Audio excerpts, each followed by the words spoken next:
Le présent séminaire de restitution des 3 projets de proposition de loi avec les parlementaires de tous les bords ici présents sur la transparence dans la vie publique au Sénégal reste, à notre sens, une illustration tangible de la volonté d'avancer. Faut-il encore le rappeler, les 3 aspects abordés au cours de cette rencontre, comme l'a si bien dit le prédécesseur, la prévention des situations de conflit d'intérêts, la déclaration du patrimoine et le financement des partis politiques, constituent en eux des aspects cardinaux et donc des aspects cardinaux, comme je le disais, parmi bien d'autres, en matière de transparence et donc de bonne gouvernance, évidemment dans un état de droit. Notre souhait est que ce cadre d'information et d'échange permette aux parlementaires surtout de mieux se familiariser avec les 3 lois proposées afin de faciliter leur éventuelle discussion en plénière à l'Assemblée nationale et de mieux accompagner le processus dans les règles de l'art. Madame la vice-présidente, tant qu'il y a à faire, dirons-nous, rien n'est encore fait. C'est pour cela qu'en même temps que nous voulons saluer, j'allais dire, aussi pour avoir accepté de soutenir cette activité ensemble avec nous au niveau du centre parlementaire et du secrétariat Afrique du réseau, nous voulons inviter les membres de la session APNAC Sénégal surtout à plus d'efforts. Comme l'a dit tout à l'heure le coordonnateur, il ne suffit pas de discuter des lois ou de les passer, mais il faudra fondamentalement œuvrer à leur mise en œuvre, comme le recommande aussi bien le bon sens que les conventions et autres instruments juridiques compétents dans la matière. En procédant ainsi, nous serions tous rassurés que le renforcement de la collaboration avec une société civile dynamique et agissante garantit une meilleure crédibilité de nos actions, aussi bien aux yeux de nos partenaires qu'au sein des populations que nous défendons et qui ont justement soif d'une veille citoyenne et d'une transparence dans les actions publiques. Mesdames et messieurs, je voudrais finir mon propos en soulignant simplement, sans rien vous apprendre évidemment, que les efforts que nous fournissons aujourd'hui resteront pour les générations futures et feront écho auprès des autres sections nationales, ceux qui ne sont pas encore au niveau que APNAC Sénégal et toutes les sections parlementaires du Sénégal. La lutte n'est évidemment pas aisée, mais la consolation viendra justement du fait d'avoir au moins essayé, d'avoir osé aller un peu plus loin pour le bien-être de tout le monde. Le secrétariat, quant à ce qui nous concerne, dans toute la mesure du possible, continuera d'accompagner les initiatives de cette nature et souhaite que la plateforme aujourd'hui disponible avec la société civile, Forum Civil Sontan, et les partenaires tels que OSIWA et bien d'autres soit maintenue et renforcée pour une action synergique plus forte et collective. Plein succès aux travaux du jour et futurs échanges. Merci beaucoup. C'est Yves Consti pour APNAC Sénégal. Je voudrais maintenant, au nom de l'Assemblée nationale, prononcer un discours.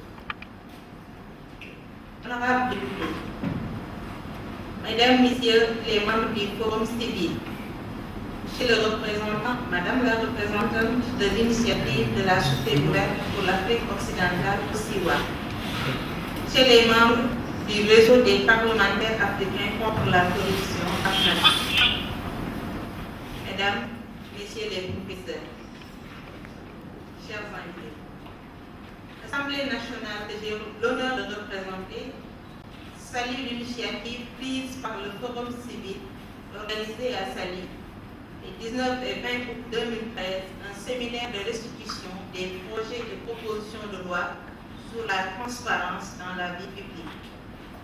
La corruption, mesdames et messieurs, tout le monde en convient, est un mal insidieux, dévastateur qu'il faut éradiquer.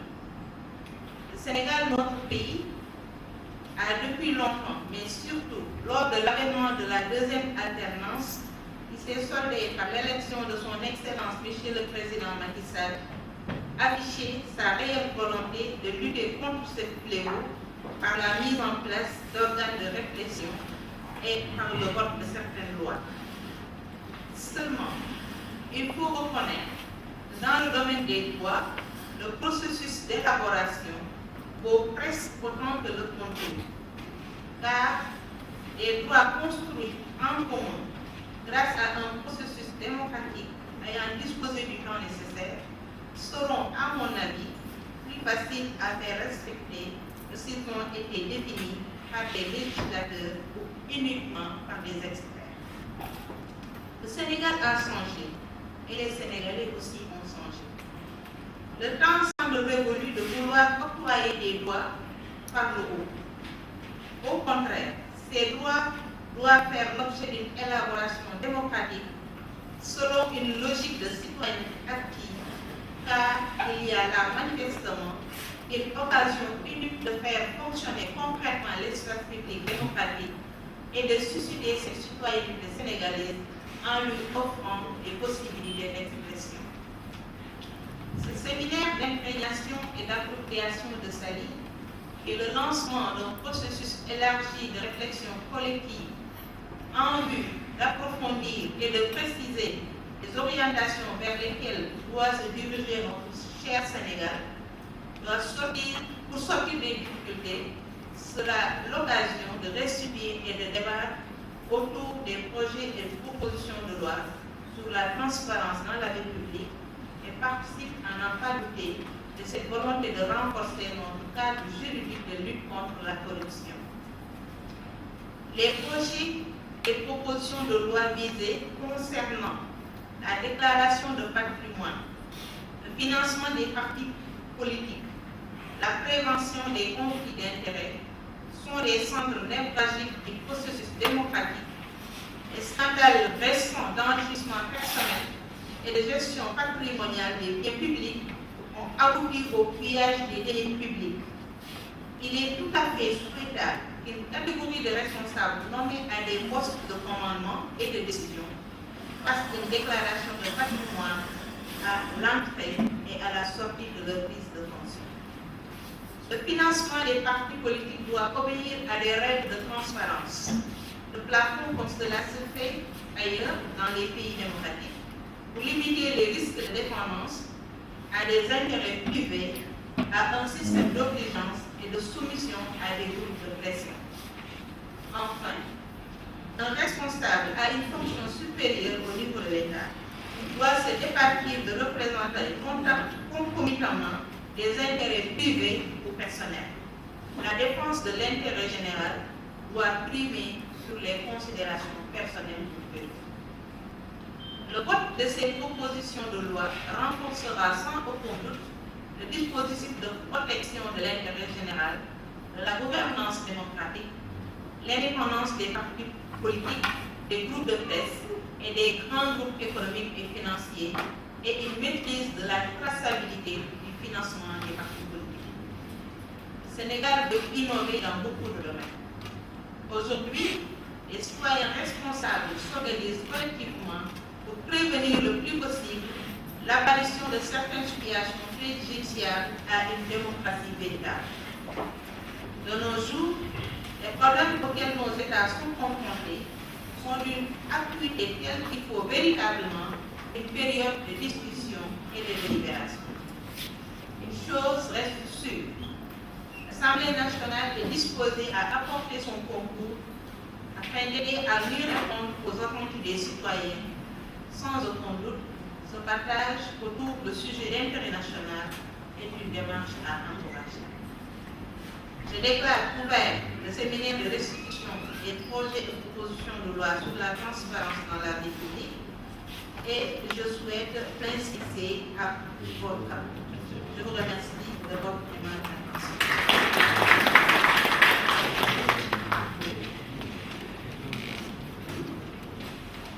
Maintenant, on va suspendre pour quelques minutes le temps de prendre une petite pause et de revenir. C'est bon.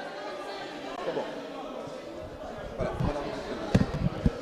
Je m'appelle Hawaba et je suis la responsable du programme Pays Sénégal de Open Society Initiative for West Africa au Siwa. Quelles sont vos attentes donc, après ce séminaire? Ce séminaire s'inscrit en fait dans le cadre de nos axes de travail en tant que fondation qui œuvre pour la bonne gouvernance, l'état de droit, qui promeut la transparence, la lutte contre la corruption et la redevabilité. Donc ce séminaire dont l'objectif est de peaufiner des projets de proposition de loi sur le conflit d'intérêts ou sur la prévention des conflits d'intérêts, sur la déclaration de patrimoine et sur le financement des partis politiques, entre en droite ligne dans les thématiques globales de notre fondation. Parce que tout simplement, ces textes-là, s'ils sont adoptés par l'Assemblée nationale, ils devraient contribuer à améliorer le cadre normatif de prévention et de la corruption, mais aussi de promotion de la transparence dans l'action publique. Vous savez, sans un cadre normatif adéquat, il n'est pas possible de lutter efficacement contre la corruption et de promouvoir la transparence et la redevabilité. C'est le premier jalon qu'il faut poser. Maintenant, il ne va pas suffire d'adopter des lois et considérer que le travail est terminé. Non, il y a d'autres volets. Il faut la prévention. Et le cadre normatif doit aussi aider à la prévention. Il faut un changement comportemental. Il faut éduquer les populations, éduquer les acteurs, éduquer toute couche sociale, toute couche économique, toute couche politique qui peut être d'une manière ou d'une autre objet, sujet ou canal et de malgouvernance et de corruption et de prédation des ressources publiques, etc., etc. Donc en fait c'est une chaîne, c'est un vaste travail qu'on fait avec la société civile, qu'on fait avec les institutions étatiques, qu'on fait avec les organes de contrôle, qu'on fait avec les organisations régionales et sous-régionales.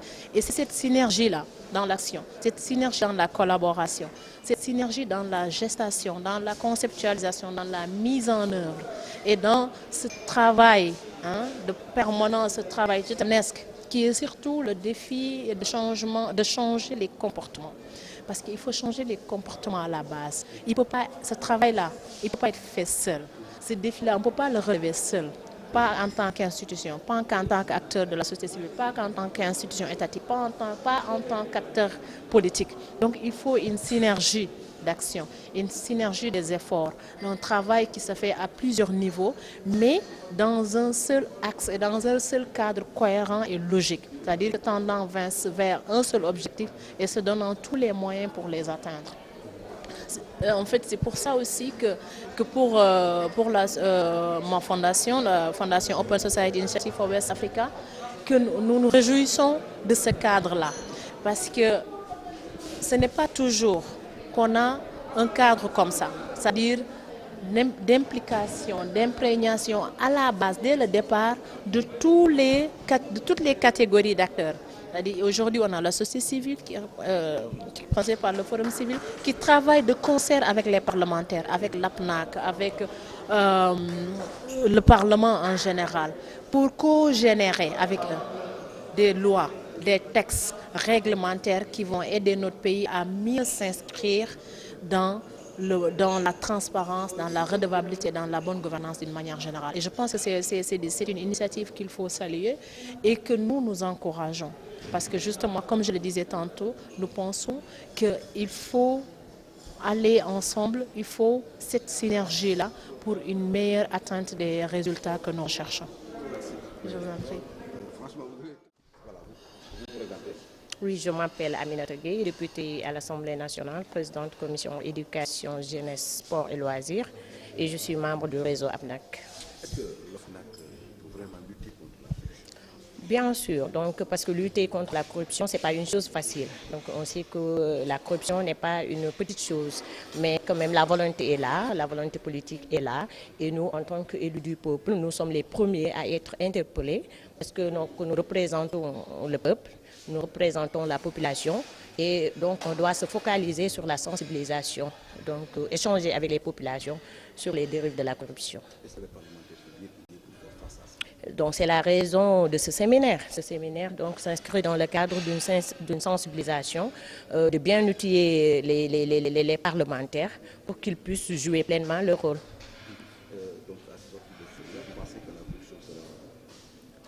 Dire qu'à la sortie de ce séminaire, la corruption sera éradiquée. Donc c'est rêver en étant debout. Du tout, ça c'est un premier acte. Donc c'est une première partie, donc on doit pousser la réflexion, donc avoir plus d'informations pour que nous, au retour à la base, qu'on puisse sensibiliser les populations, de partager avec elles donc, sur les problèmes que la corruption peut poser concernant le développement d'un pays. Bonjour chers amis, mon nom c'est Fabrice Fifonsi. Je suis chargé de programme au niveau du secrétariat APNAC, basé au Ghana. Nous représentons le Centre parlementaire africain sur les questions de lutte contre la corruption dans toute l'Afrique. APNAC, comme son acronyme le dit, est le réseau des parlementaires africains qui ont opté pour lutter contre la corruption. Et c'est des députés qui se sont retrouvés au niveau de toute l'Afrique pour s'engager de façon convaincue dans la lutte contre la corruption, surtout pour réduire la pauvreté et les impacts de ce mal-là sur les citoyens, sur les peuples africains. Et donc, un réseau a été mis en place à Kampala en 1999, comme on l'a dit en salle tout à l'heure. Et ce réseau est composé de députés volontaires qui travaillent donc dans le sens de la lutte contre la corruption et de façon vraiment volontaire mais soutenue. Quelles sont vos attentes?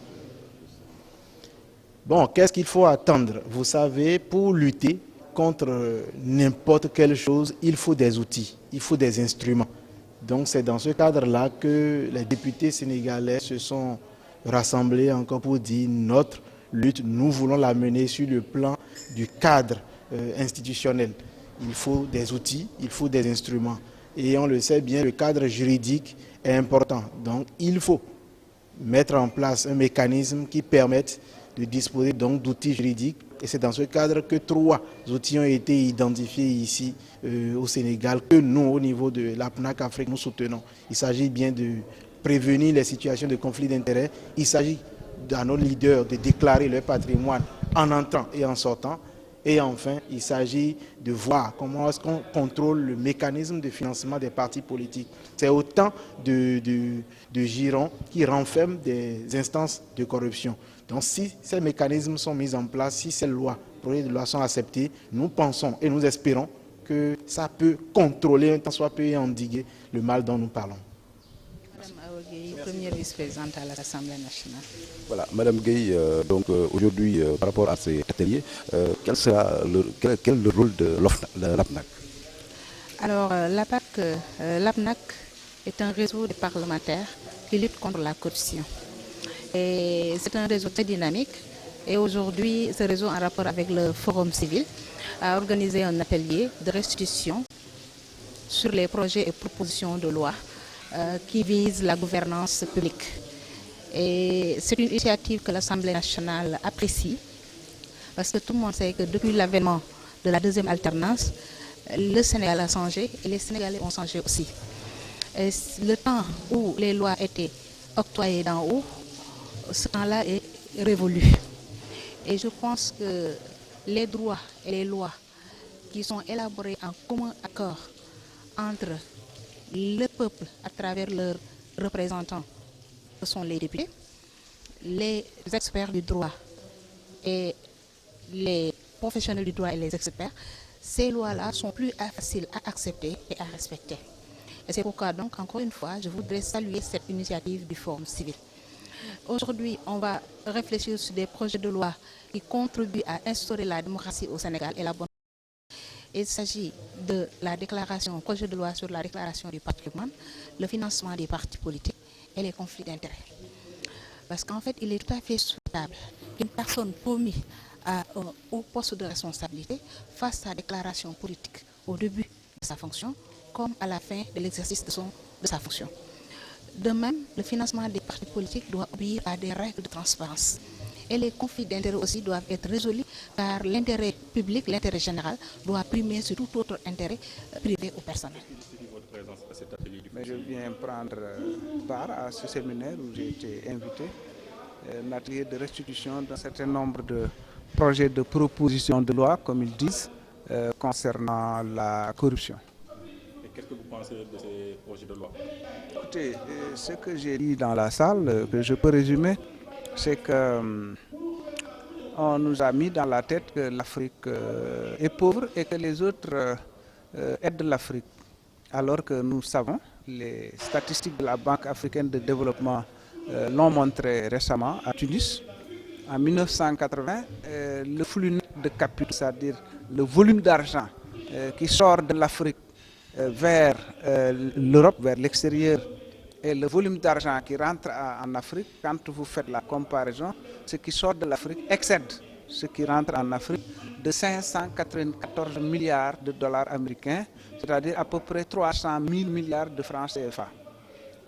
C'était en 1980. En 1999, on a mis en place en Afrique une organisation panafricaine de lutte contre la corruption. Il n'empêche que 10 ans plus tard, en 2009, ce montant de tout à l'heure a été porté à 1400 milliards de dollars de sortie d'argent, c'est-à-dire 700 000 milliards de francs CFA. Donc, c'est l'Afrique qui est en train de financer le reste du monde. Ces sorties d'argent qui proviennent de la corruption, etc.